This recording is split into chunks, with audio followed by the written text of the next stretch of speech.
चाहे कोई किसी भी धर्म और मजहब को मानता है, किसी भी जाति का है, किसी वर्ग से जुड़ा हुआ है, और चाहे किसी के रोजगार, व्यवसाय और कारोबार का कोई भी साधन क्यों ना हो, चाहे कोई हिंदू है, सिख है, मुसलमान है, ईसाई है, चाहे हरिजन है, चाहे बैकवर्ड है, चाहे मजदूर है, चाहे कारखानेदार है, चाहे दुकानदार है, चाहे कर्मचारी है, चाहे किसान है या कमेरा, आज इस देश का हर नागरिक मौजूदा कुशासन से बहुत दुखी और परेशान है। इस बढ़ती हुई महंगाई ने आम आदमी का जीना दूभर कर दिया। और सबसे अजीब बात यह है कि जो देश कृषि प्रधान देश विश्व के स्तर पर कहलाता था, आज कृषक की हालत सबसे ज़्यादा दयनीय है।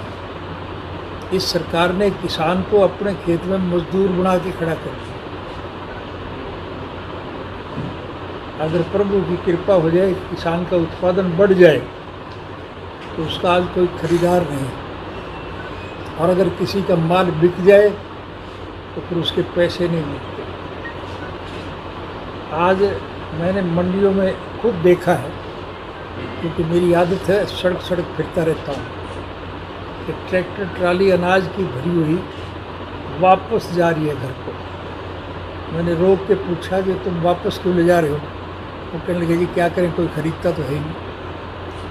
किसान का उत्पादन किसान मंडी में बेचने के लिए लेके जाए और वो ना बिके, उसे वापस घर लाना हो तो बहुत तकलीफ है। लेकिन हालात देश के इस किस्म के हो गए, इसलिए आज इस देश का हर नागरिक परेशान है। और उन परेशान नागरिकों की हौसला अफजाई के लिए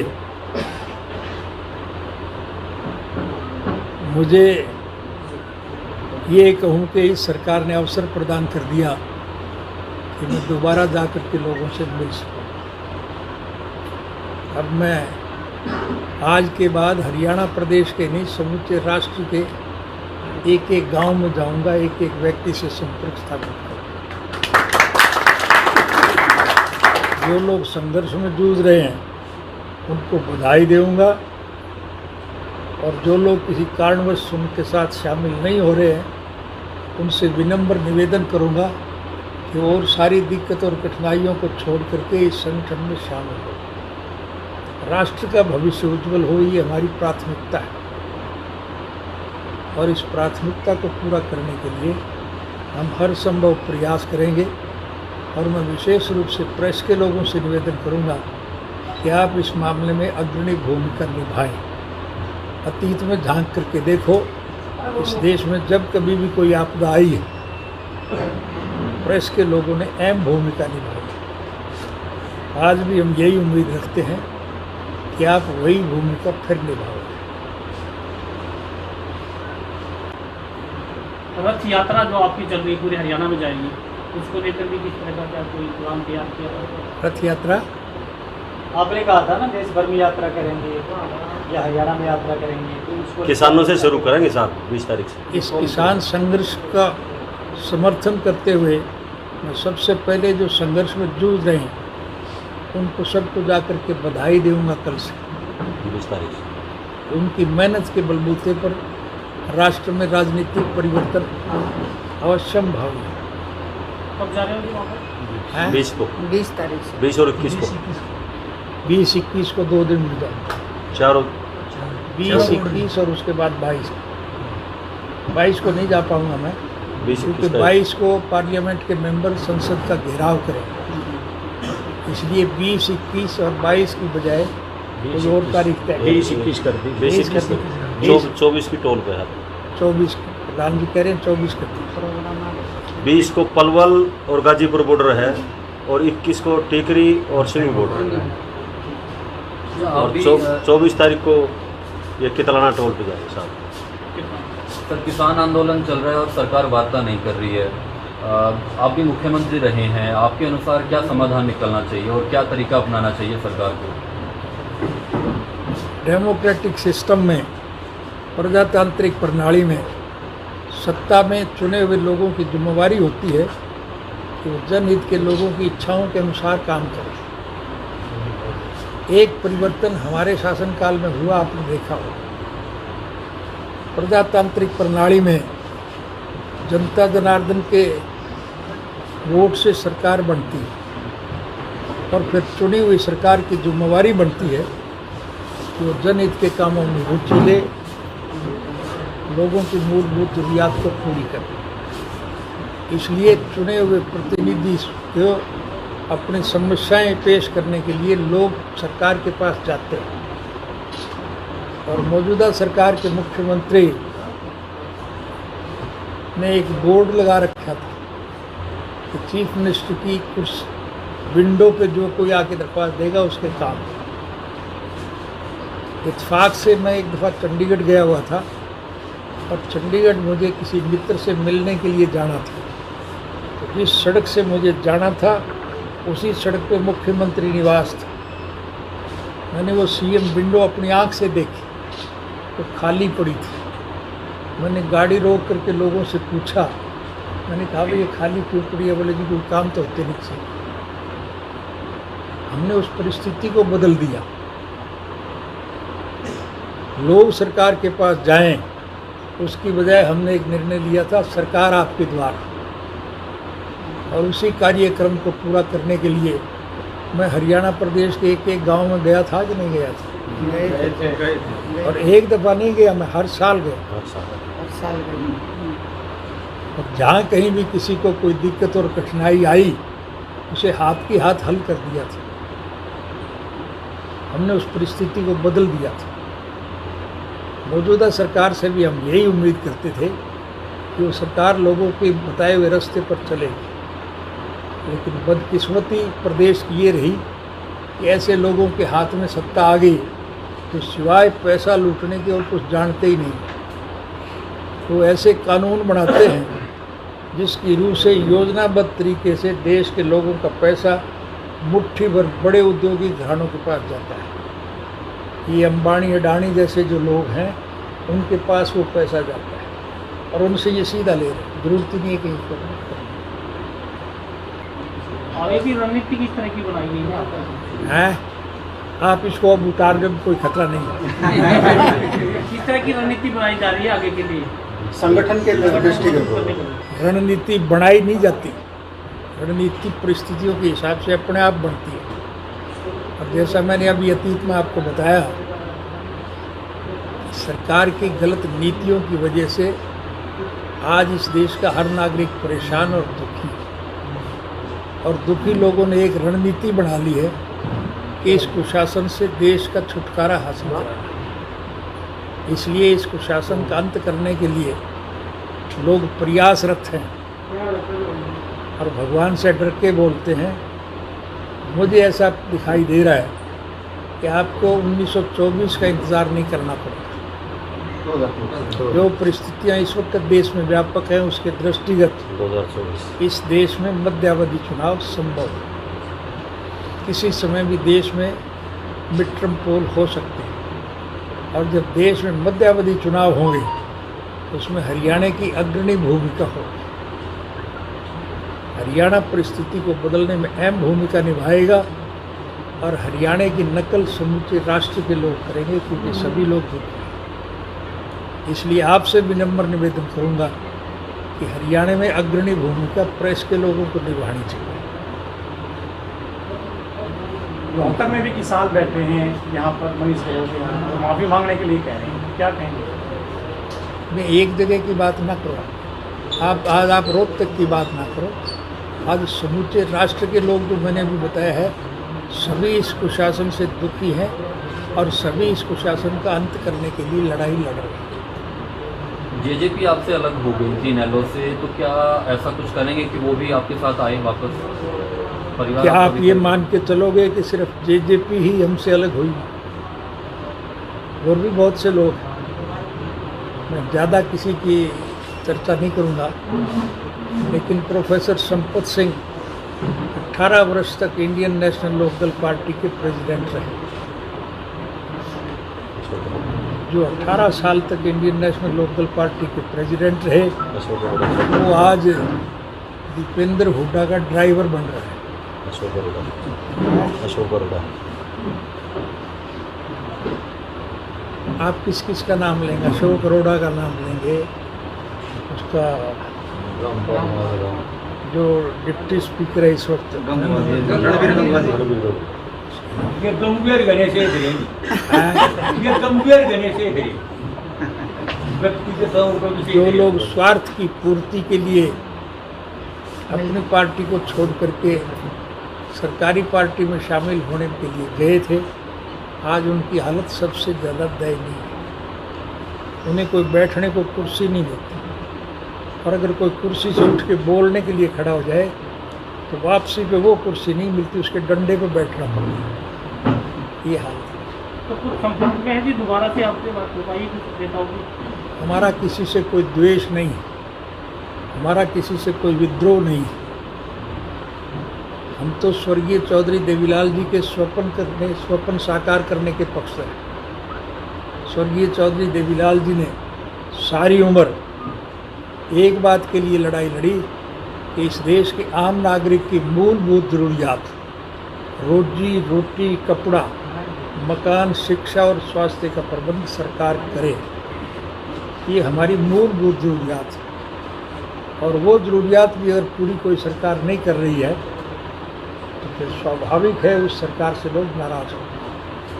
अच्छा चौटाला साहब, पूर्व मुख्यमंत्री भूपेंद्र सिंह हुड्डा ये कहते हैं कि पिछले 7 साल में बेरोजगारी ज़्यादा बढ़ी है और कांग्रेस राज में बेरोजगारी को ख़त्म किया था। क्या लगता है आपको? किसने किया, मैं उस बहस में तो नहीं जाना चाहूँगा, ये मेरा काम नहीं है। स्वर्गीय चौधरी देवीलाल जी ने राष्ट्र के हितार्थ सारी उम्र संघर्ष किया, और देश की आज़ादी के बाद भी संघर्ष करके अलग हरियाणा प्रदेश बनाया था। आज हरियाणा के निर्माता के तौर पर उन्हें याद किया जाता है। इसलिए स्वर्गीय चौधरी देवीलाल जी के स्टेचू जगह जगह लोग लगा रहे हैं। आपको एक नई बात बताऊंगा मैं, किसी दुर्भावनाओं से ग्रस्त होकर के नहीं। स्वयं भूपेंद्र सिंह जी से पूछ लेना, रोहतक के लोगों से पूछना,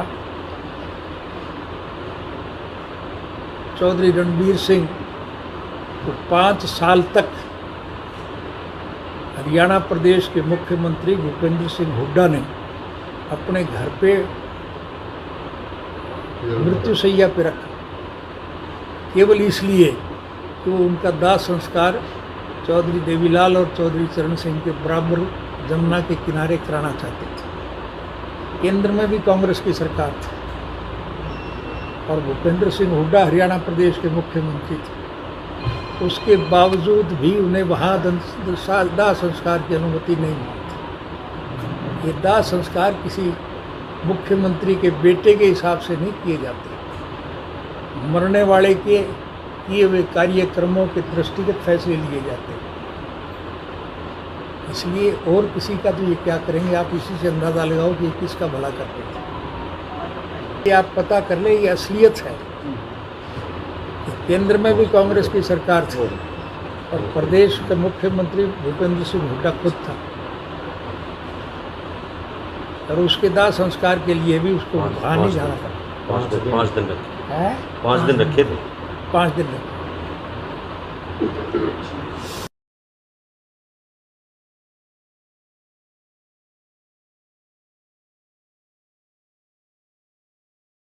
किसान आंदोलन है, लेकिन इसमें सभी जात के लोग सहयोग और समर्थन कर रहे हैं।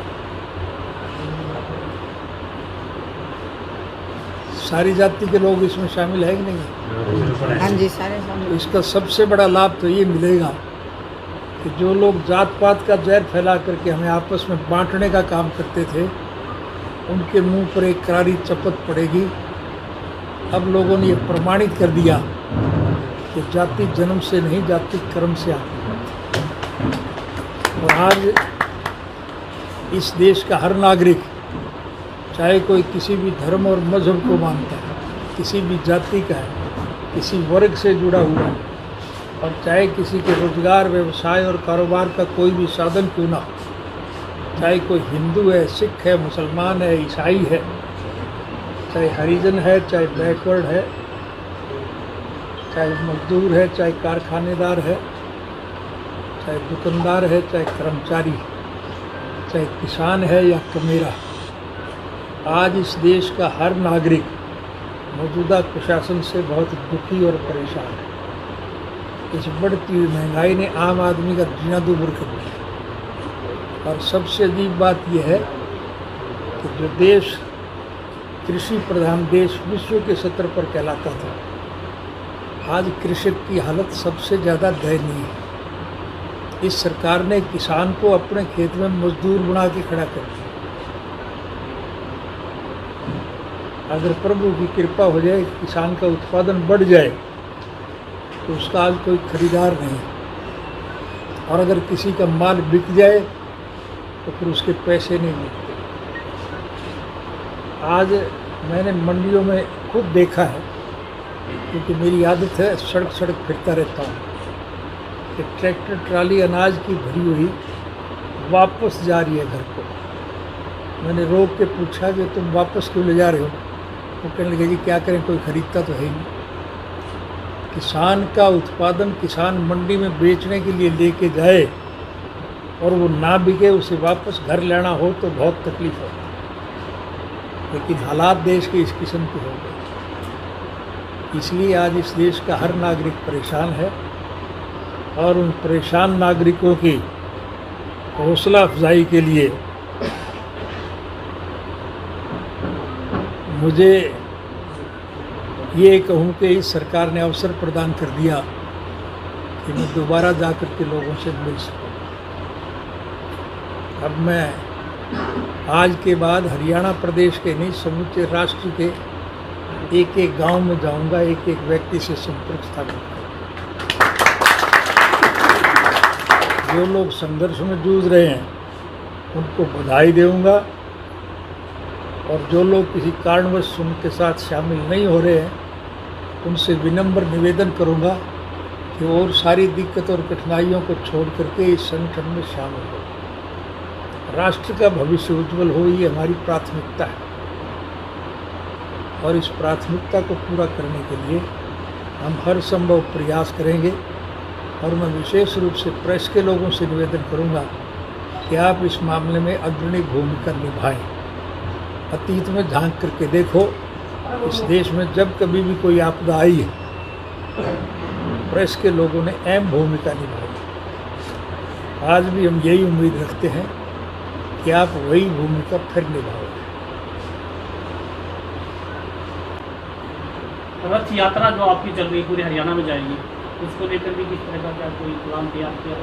रथ यात्रा आपने कहा था ना देश भर में यात्रा करेंगे या हरियाणा में यात्रा करेंगे, तो उसको किसानों से शुरू करेंगे साहब 20 तारीख से। इस किसान संघर्ष का समर्थन करते हुए मैं सबसे पहले जो संघर्ष में जूझ रहे हैं उनको सबको जाकर के बधाई दूंगा कल से। 20 तारीख से उनकी मेहनत के बलबूते पर राष्ट्र में राजनीतिक परिवर्तन अवश्य भावी है। कब जा रहे हो जी वहाँ पर? हैं? 20 को, 20 तारीख से 20 और 21 को, 20-21 को 2 दिन मिल जाऊँगा। चारों 20-21 और उसके बाद 22 को नहीं जा पाऊंगा मैं, 20 क्योंकि 22 को पार्लियामेंट के मेंबर संसद का घेराव करेंगे। इसलिए 20-21 और 22 की बजाय कोई और तारीख तय 20-21 कर दी, 24 की टोल पे है। 24 प्रधान जी कह रहे हैं 24 कर दी। 20 को पलवल और गाजीपुर बॉर्डर है, और 21 को टिकरी और सिवनी बॉर्डर है, और 24 तारीख को ये कितलाना टोल पे जाएगा साहब। सर, किसान आंदोलन चल रहा है और सरकार वार्ता नहीं कर रही है। आप भी मुख्यमंत्री रहे हैं, आपके अनुसार क्या समाधान निकलना चाहिए और क्या तरीका अपनाना चाहिए सरकार को?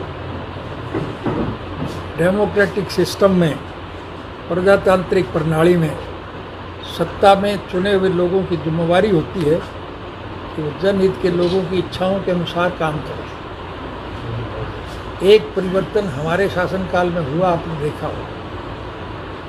प्रजातांत्रिक प्रणाली में जनता जनार्दन के वोट से सरकार बनती है और फिर चुनी हुई सरकार की जिम्मेवारी बनती है कि वो जनहित के कामों में रुचि ले, लोगों की मूलभूत जरूरियात को पूरी करे। इसलिए चुने हुए प्रतिनिधि को अपनी समस्याएं पेश करने के लिए लोग सरकार के पास जाते हैं। और मौजूदा सरकार के मुख्यमंत्री ने एक बोर्ड लगा रखा था कि चीफ मिनिस्टर की कुछ विंडो पे जो कोई आके दरख्वास्त देगा उसके काम। इत्तेफाक से मैं एक दफ़ा चंडीगढ़ गया हुआ था और चंडीगढ़ मुझे किसी मित्र से मिलने के लिए जाना था। तो जिस सड़क से मुझे जाना था उसी सड़क पे मुख्यमंत्री निवास था। मैंने वो सीएम विंडो अपनी आँख से देखी तो खाली पड़ी थी। मैंने गाड़ी रोक करके लोगों से पूछा, मैंने कहा भाई ये खाली क्यों पड़ी है? बोले जी कोई काम तो होते नहीं चाहिए। हमने उस परिस्थिति को बदल दिया। लोग सरकार के पास जाएं, उसकी बजाय हमने एक निर्णय लिया था सरकार आपके द्वार। और उसी कार्यक्रम को पूरा करने के लिए मैं हरियाणा प्रदेश के एक एक गांव में गया था कि नहीं गया था? और एक दफ़ा नहीं गया, मैं हर साल गया। और जहाँ कहीं भी किसी को कोई दिक्कत और कठिनाई आई उसे हाथ की हाथ हल कर दिया था। हमने उस परिस्थिति को बदल दिया था। मौजूदा सरकार से भी हम यही उम्मीद करते थे कि वो सरकार लोगों के बताए हुए रास्ते पर चलेगी, लेकिन बदकिस्मती प्रदेश की ये रही कि ऐसे लोगों के हाथ में सत्ता आ गई तो सिवाय पैसा लूटने के और कुछ जानते ही नहीं। वो ऐसे कानून बनाते हैं जिसकी रूह से योजनाबद्ध तरीके से देश के लोगों का पैसा मुट्ठी भर बड़े उद्योगी घरानों के पास जाता है। ये अंबानी अडानी जैसे जो लोग हैं उनके पास वो पैसा जाता है और उनसे ये सीधा ले रहे हैं। जरूरत ही नहीं है कहीं पर। आगे की रणनीति किस तरह की बनाई गई है? आप इसको अब उतार के कोई खतरा नहीं है। किस तरह की रणनीति बनाई जा रही है आगे के लिए?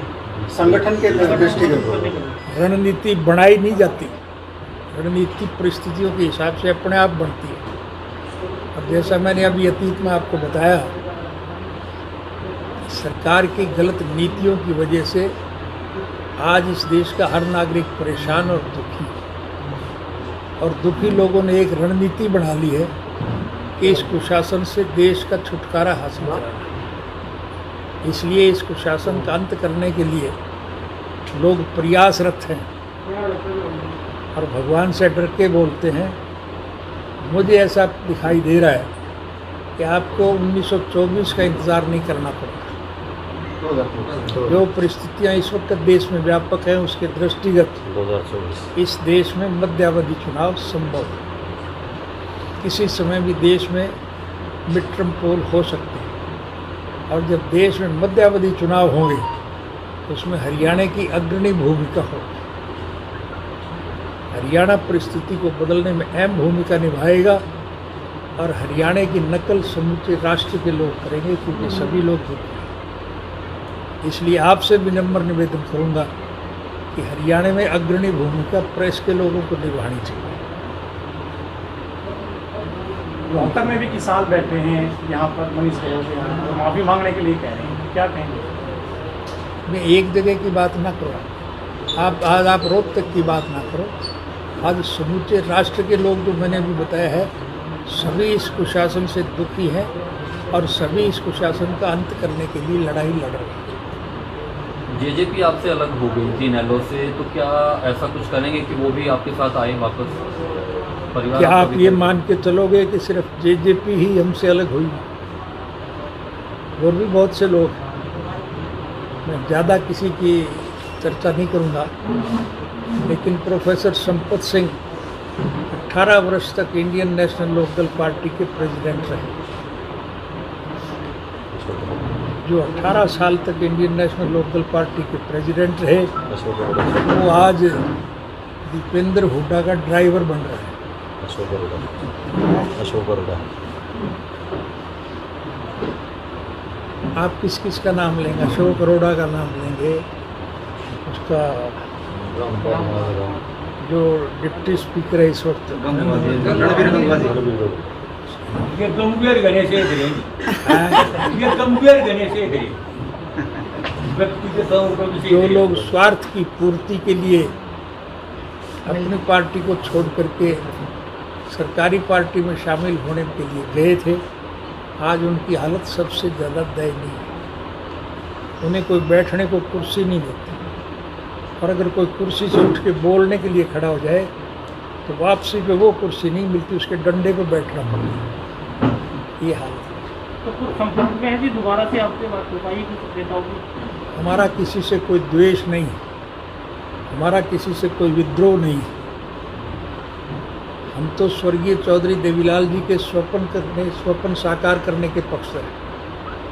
स्वर्गीय चौधरी देवीलाल जी ने सारी उम्र एक बात के लिए लड़ाई लड़ी कि इस देश के आम नागरिक की मूलभूत ज़रूरियात, रोजी रोटी, कपड़ा, मकान, शिक्षा और स्वास्थ्य का प्रबंध सरकार करे।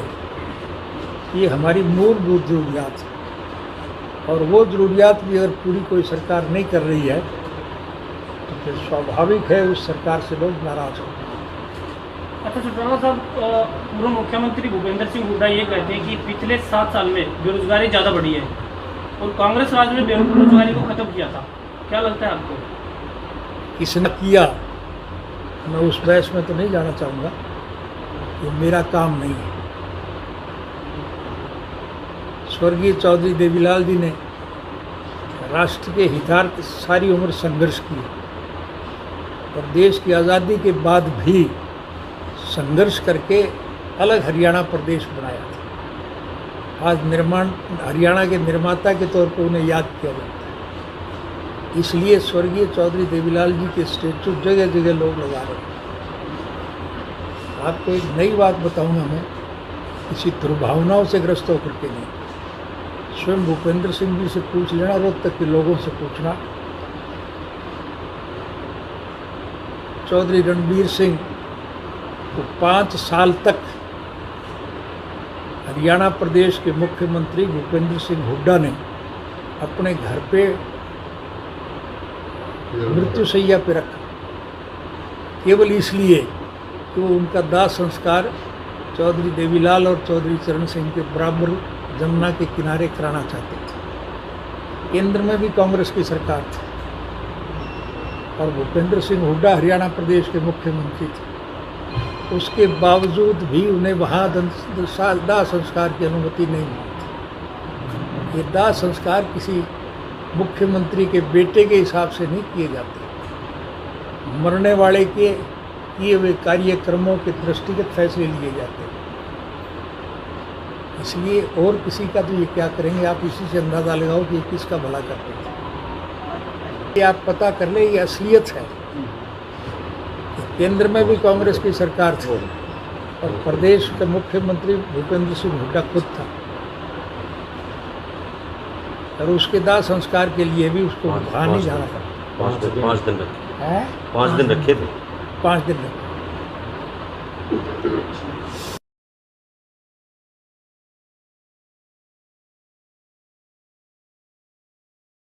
होगा कि नाम का तो ये किसान आंदोलन है, लेकिन इसमें सभी जात के लोग सहयोग और समर्थन कर रहे हैं।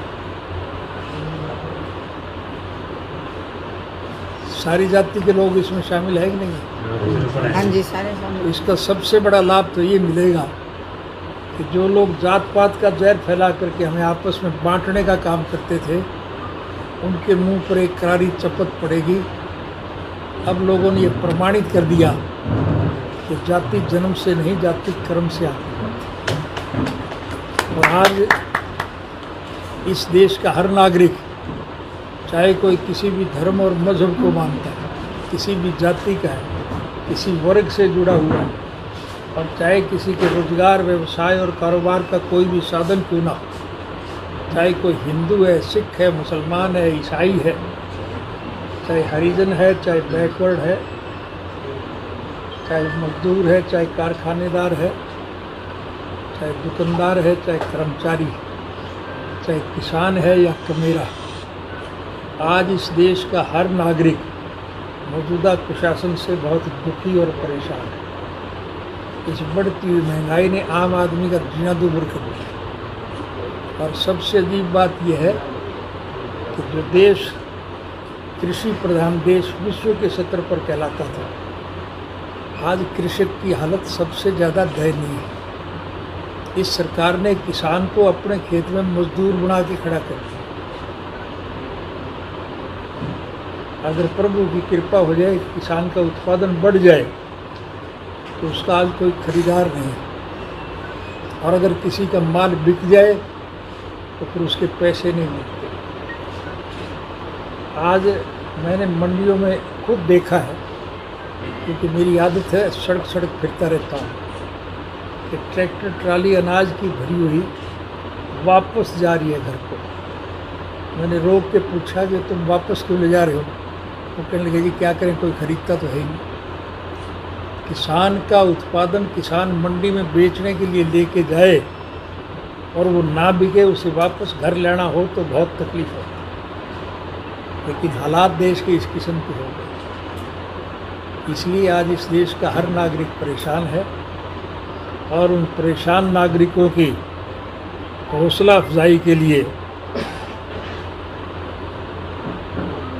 मुझे ये कहूँ कि इस सरकार ने अवसर प्रदान कर दिया कि मैं दोबारा जाकर के लोगों से मिल सकूँ।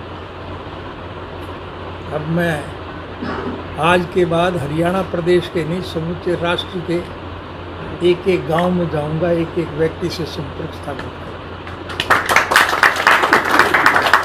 जो लोग संघर्ष में जूझ रहे हैं उनको बधाई दूंगा, और जो लोग किसी कारणवश उनके साथ शामिल नहीं हो रहे हैं उनसे विनम्र निवेदन करूंगा कि और सारी दिक्कत और कठिनाइयों को छोड़ करके इस संगठन में शामिल हो।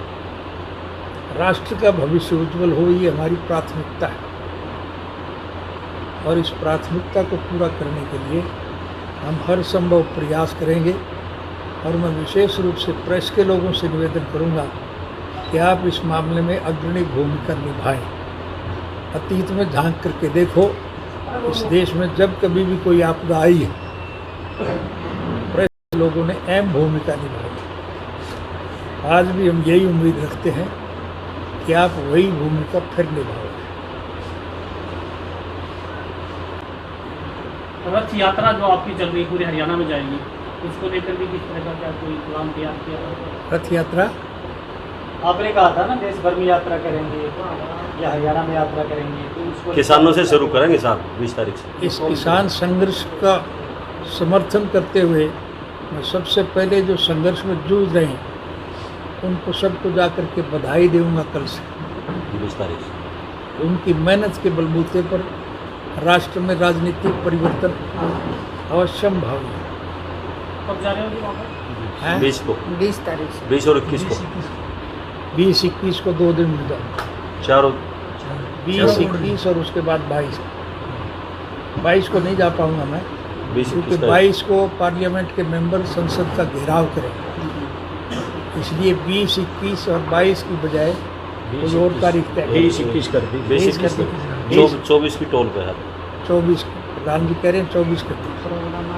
20 को पलवल और गाजीपुर बॉर्डर है, और 21 को टीकरी और सिवनी बॉर्डर है, और 24 तारीख को ये कितलाना टोल पे जाएगा साहब। सर, किसान आंदोलन चल रहा है और सरकार वार्ता नहीं कर रही है। आप भी मुख्यमंत्री रहे हैं, आपके अनुसार क्या समाधान निकलना चाहिए और क्या तरीका अपनाना चाहिए सरकार को? डेमोक्रेटिक सिस्टम में, प्रजातांत्रिक प्रणाली में सत्ता में चुने हुए लोगों की जिम्मेवारी होती है कि वो जनहित के लोगों की इच्छाओं के अनुसार काम करें।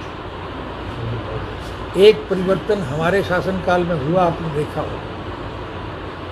प्रजातांत्रिक प्रणाली में जनता जनार्दन के वोट से सरकार बनती है और फिर चुनी हुई सरकार की जिम्मेवारी बनती है कि वो जनहित के कामों में रुचि ले, लोगों की मूलभूत जरूरियात को पूरी करे। इसलिए चुने हुए प्रतिनिधि को अपनी समस्याएं पेश करने के लिए लोग सरकार के पास जाते हैं। और मौजूदा सरकार के मुख्यमंत्री ने एक बोर्ड लगा रखा था कि चीफ मिनिस्टर की कुछ विंडो पे जो कोई आके दरख्वास्त देगा उसके काम। इत्तेफाक से मैं एक दफ़ा चंडीगढ़ गया हुआ था और चंडीगढ़ मुझे किसी मित्र से मिलने के लिए जाना था। जिस सड़क से मुझे जाना था उसी सड़क पे मुख्यमंत्री निवास था। मैंने वो सीएम विंडो अपनी आँख से देखी तो खाली पड़ी थी। मैंने गाड़ी रोक करके लोगों से पूछा, मैंने कहा भाई ये खाली क्यों पड़ी है? बोले जी कोई काम तो होते नहीं चाहिए। हमने उस परिस्थिति को बदल दिया।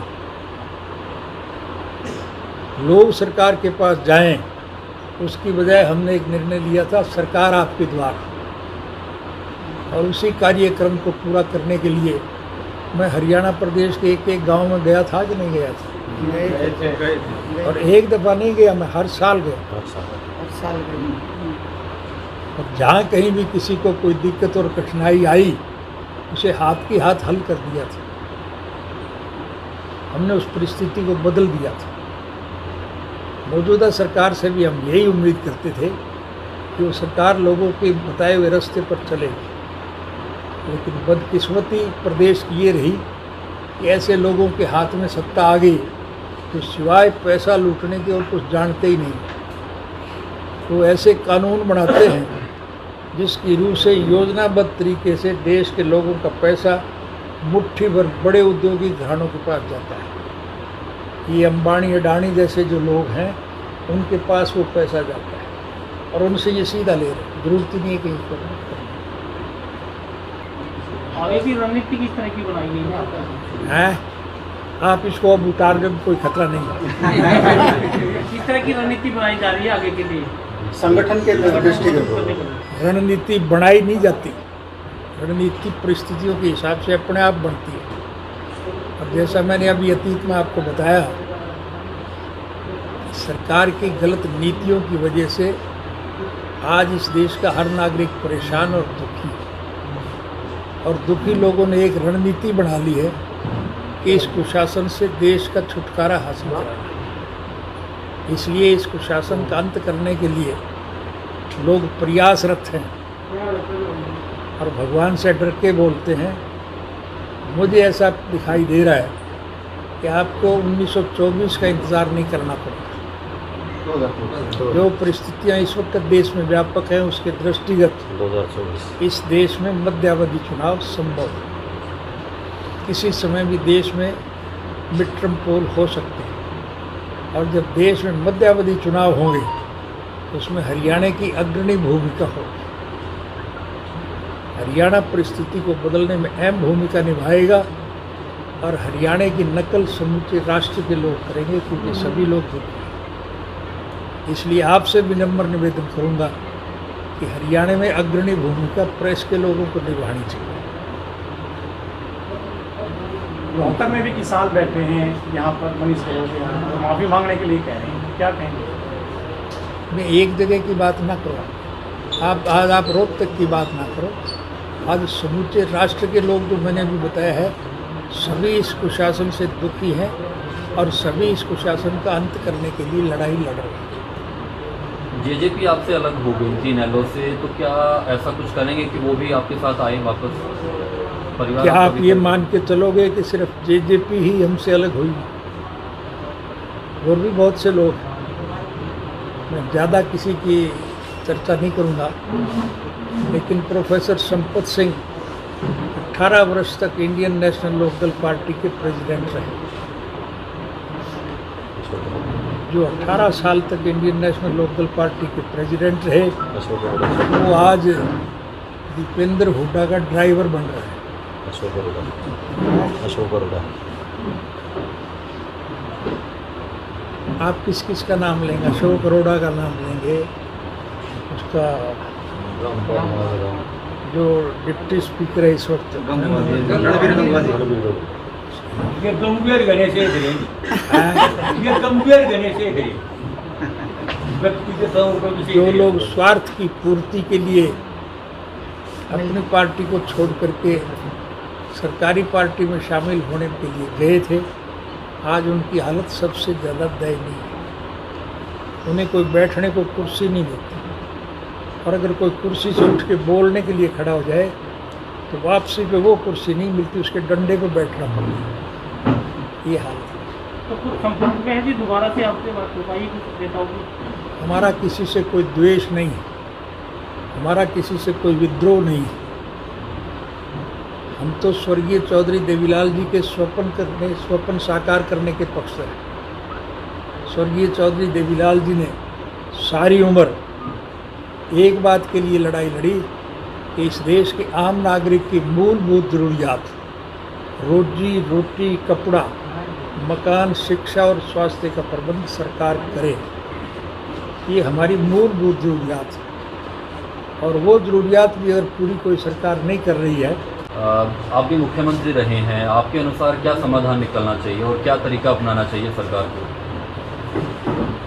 डेमोक्रेटिक सिस्टम में, प्रजातांत्रिक प्रणाली में, सत्ता में चुने हुए लोगों की जिम्मेवारी होती है कि वो जनहित के लोगों की इच्छाओं के अनुसार काम करें।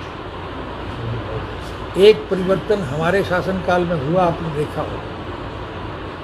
प्रजातांत्रिक प्रणाली में जनता जनार्दन के वोट से सरकार बनती है, और फिर चुनी हुई सरकार की जिम्मेवारी बनती है कि वो जनहित के कामों में रुचि ले, लोगों की मूलभूत ज़रूरियात को पूरी करे।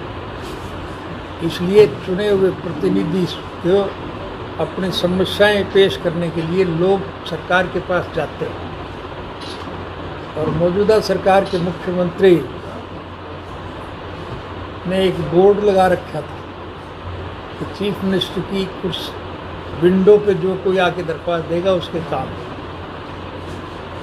इत्तेफाक से मैं एक दफ़ा चंडीगढ़ गया हुआ था, और चंडीगढ़ मुझे किसी मित्र से मिलने के लिए जाना था। तो जिस सड़क से मुझे जाना था उसी सड़क पे मुख्यमंत्री निवास था। मैंने वो सीएम विंडो अपनी आँख से देखी तो खाली पड़ी थी। मैंने गाड़ी रोक करके लोगों से पूछा, मैंने कहा भाई ये खाली क्यों पड़ी है? बोले जी कोई काम तो होते नहीं चाहिए। हमने उस परिस्थिति को बदल दिया। लोग सरकार के पास जाएं, उसकी बजाय हमने एक निर्णय लिया था, सरकार आपके द्वार। और उसी कार्यक्रम को पूरा करने के लिए मैं हरियाणा प्रदेश के एक एक गांव में गया था कि नहीं गया था? और एक दफ़ा नहीं गया, मैं हर साल गया। और जहाँ कहीं भी किसी को कोई दिक्कत और कठिनाई आई, उसे हाथ की हाथ हल कर दिया था। हमने उस परिस्थिति को बदल दिया था। मौजूदा सरकार से भी हम यही उम्मीद करते थे कि वो सरकार लोगों के बताए हुए रास्ते पर चलेगी, लेकिन बदकिस्मती प्रदेश की ये रही कि ऐसे लोगों के हाथ में सत्ता आ गई तो सिवाय पैसा लूटने के और कुछ जानते ही नहीं। तो ऐसे कानून बनाते हैं जिसकी रूह से योजनाबद्ध तरीके से देश के लोगों का पैसा मुट्ठी भर बड़े उद्योगी घरानों के पास जाता है। ये अंबानी अडानी जैसे जो लोग हैं उनके पास वो पैसा जाता है, और उनसे ये सीधा ले रहे हैं। जरूरत ही नहीं है कहीं पर। आगे की रणनीति किस तरह की बनाई गई है? आप इसको अब उतार दे, कोई खतरा नहीं है। किस तरह की रणनीति बनाई जा रही है आगे के लिए? संगठन के दृष्टिगत रणनीति बनाई नहीं जाती, रणनीति परिस्थितियों के हिसाब से अपने आप बनती है। और जैसा मैंने अभी अतीत में आपको बताया, सरकार की गलत नीतियों की वजह से आज इस देश का हर नागरिक परेशान और दुखी है। और दुखी लोगों ने एक रणनीति बना ली है कि इस कुशासन से देश का छुटकारा हासिल करना। इसलिए इस कुशासन का अंत करने के लिए लोग प्रयासरत हैं और भगवान से डर के बोलते हैं। मुझे ऐसा दिखाई दे रहा है कि आपको 1924 का इंतज़ार नहीं करना पड़ेगा। जो परिस्थितियां इस वक्त देश में व्यापक हैं उसके दृष्टिगत 2024 इस देश में मध्यावधि चुनाव संभव है। किसी समय भी देश में मिड टर्म पोल हो सकते हैं, और जब देश में मध्यावधि चुनाव होंगे तो उसमें हरियाणा की अग्रणी भूमिका होगी। हरियाणा परिस्थिति को बदलने में अहम भूमिका निभाएगा, और हरियाणा की नकल समूचे राष्ट्र के लोग करेंगे, क्योंकि सभी लोग दुखी हैं। इसलिए आपसे विनम्र निवेदन करूंगा कि हरियाणा में अग्रणी भूमिका प्रेस के लोगों को निभानी चाहिए। रोहतक में भी किसान बैठे हैं यहाँ पर, मनीष करोगे तो माफ़ी मांगने के लिए कह रहे हैं, क्या कहेंगे? मैं एक जगह की बात ना करो, आप रोहतक की बात ना करो। आज समूचे राष्ट्र के लोग, जो मैंने अभी बताया है, सभी इस कुशासन से दुखी हैं और सभी इस कुशासन का अंत करने के लिए लड़ाई लड़ रहे हैं। जेजेपी आपसे अलग हो गई थी इनेलो से, तो क्या ऐसा कुछ करेंगे कि वो भी आपके साथ आए वापस? परिवार क्या आपका आप भी ये कर- मान के चलोगे कि सिर्फ जेजेपी ही हमसे अलग हुई? और भी बहुत से लोग हैं। मैं ज़्यादा किसी की चर्चा नहीं करूँगा, लेकिन प्रोफेसर संपत सिंह 18 वर्ष तक इंडियन नेशनल लोकदल पार्टी के प्रेसिडेंट रहे। जो 18 साल तक इंडियन नेशनल लोकदल पार्टी के प्रेसिडेंट रहे, वो आज दीपेंद्र हुड्डा का ड्राइवर बन रहा है। अशोक अरोड़ा। आप किस किस का नाम लेंगे? अशोक अरोड़ा का नाम लेंगे, उसका जो डिप्टी स्पीकर है इस वक्त, ये गंभीर गणेश ये गंभीर गणेश व्यक्तिगत जो लोग स्वार्थ की पूर्ति के लिए अपनी पार्टी को छोड़ करके सरकारी पार्टी में शामिल होने के लिए गए थे, आज उनकी हालत सबसे ज़्यादा दयनीय है। उन्हें कोई बैठने को कुर्सी नहीं देती, और अगर कोई कुर्सी से उठ के बोलने के लिए खड़ा हो जाए तो वापसी पे वो कुर्सी नहीं मिलती, उसके डंडे पे बैठना पड़ता है। ये हालत है। तो कुछ संपर्क में है जी, दोबारा से आपसे बात हो पाई कुछ नेताओं की? हमारा किसी से कोई द्वेष नहीं है, हमारा किसी से कोई विद्रोह नहीं है। हम तो स्वर्गीय चौधरी देवीलाल जी के स्वप्न साकार करने के पक्ष में हैं। स्वर्गीय चौधरी देवीलाल जी ने सारी उम्र एक बात के लिए लड़ाई लड़ी कि इस देश के आम नागरिक की मूलभूत ज़रूरियात, रोजी रोटी, कपड़ा, मकान, शिक्षा और स्वास्थ्य का प्रबंध सरकार करे। ये हमारी मूलभूत ज़रूरियात है, और वो ज़रूरियात भी अगर पूरी कोई सरकार नहीं कर रही है तो फिर स्वाभाविक है उस सरकार से लोग नाराज़ हों। अच्छा चौटाला साहब, पूर्व मुख्यमंत्री भूपेंद्र सिंह हुड्डा ये कहते हैं कि पिछले 7 साल में बेरोजगारी ज़्यादा बढ़ी है और कांग्रेस राज में बेरोजगारी को ख़त्म किया था। क्या लगता है आपको? किसने किया, मैं उस बहस में तो नहीं जाना चाहूँगा, ये मेरा काम नहीं है।